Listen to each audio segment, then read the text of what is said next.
22 जनवरी को अयोध्या में प्राण प्रतिष्ठा महोत्सव को लेकर पूरे देश भर में तैयारियां चल रही हैं और उसी तैयारी के तहत कहीं सबसे बड़ा दीपक पहुंच रहा है तो कहीं सबसे बड़ी अगरबत्ती अयोध्या पहुंच रही है और कोटा भी इसमें कहीं अछूता नहीं है। यहाँ से 2 झाड़ू अयोध्या जाने वाली है जिनकी खासियत यह है कि एक सोने की है और एक चांदी की है, जिस पर अष्टधातु भी है और जो घास है वह भी बहुत ही खास है। हम सीधे तौर पर बात करते हैं जिन्होंने इस झाड़ू को बनाया है। आप देख सकते हैं किस तरह की ये झाड़ू है और क्या है इसमें खासियत। भैया ये अष्टधातु से निर्मित है और इसमें हम लोगों ने अष्टधातु के ऊपर सोने का लेप कराया गया है, जिसमें 4 से 5 ग्राम सोना लगा है इसमें, और चांदी वाली में 50-75 ग्राम या 100 ग्राम भी हो सकता है, उसमें चांदी लगी हुई है। क्योंकि हमें स्ट्रेंथ चाहिए, क्योंकि काम करने के लिए हमें बार बार इसको काम करना पड़ता है, इसलिए हमें मजबूताई भी चाहिए। तो इसलिए हमने इसमें सोने और चांदी का लेप करके और अष्टधातु में बनाया गया है। कैसे दिमाग में आया, क्या सोच थी इसके? हमने स्वच्छता का जो अभियान है नरेंद्र मोदी जी का, उसके तहत भी मैंने झाड़ू बनाई थी, मोदी जी के लिए भी।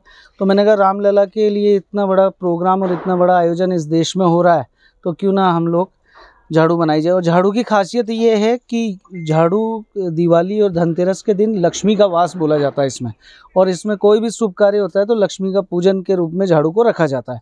तो इतनी बड़ी प्राण प्रतिष्ठा में तो हमारा विचार आया कि झाड़ू बनाई जाए और गर्भगृह के लिए ये हम लोगों ने झाड़ू बनाई है। कब जाएगी ये झाड़ू, क्या है इसके पीछे पूरा? इस झाड़ू के लिए हमारी राम मंदिर ट्रस्ट में बात हुई है। उन्होंने हमारे को 18 तारीख के लिए बोला था, फिर उन्होंने बोला कि अभी थोड़ा सा सिक्योरिटी प्रोटोकॉल ज़्यादा होने के कारण 22 तारीख के बाद हम जब भी उनको सूचित करेंगे 1-2 दिन पहले, उसमें वो हमें आदेशित कर देंगे। उस दिन हम उनको ये झाड़ू भेंट करेंगे रामलला के चरणों में। क्या काम आएगी ये वहाँ पर, क्या किस? गर्भगृह का जो अंदर का पोर्शन है उसमें इस झाड़ू के से सफाई होगी। जैसे अपने हिंदू रीति में बासी झाड़ू सुबह एक बार निकलता है तो मंदिरों में 2 से 3 बार झाड़ू निकलता है।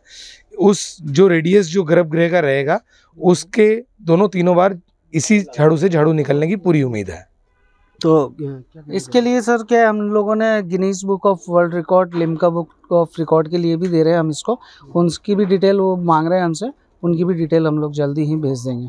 तो ये झाड़ू क्या है, मेरे हिसाब से मुझे लगता है कि चांदी और सोने में आज तक कभी इंडिया में झाड़ू नहीं बनी होगी, यहाँ तक कि पूरे विश्व में भी नहीं बनी होगी।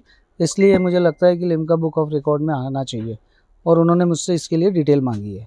घास भी इसमें कुछ विशेष बता रहे हैं? घास इसमें ये एक्चुअल में क्रॉप आइटम है और ये हिंदुस्तान की सबसे बढ़िया क्रॉप का माल है, मिजोरम का माल है। मिजोरम आइजल जो अपने 7 सिस्टर जगह है वहाँ का ये माल है।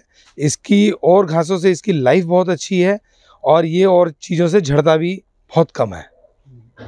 और कहाँ किस किस के लिए बनाई है आपने?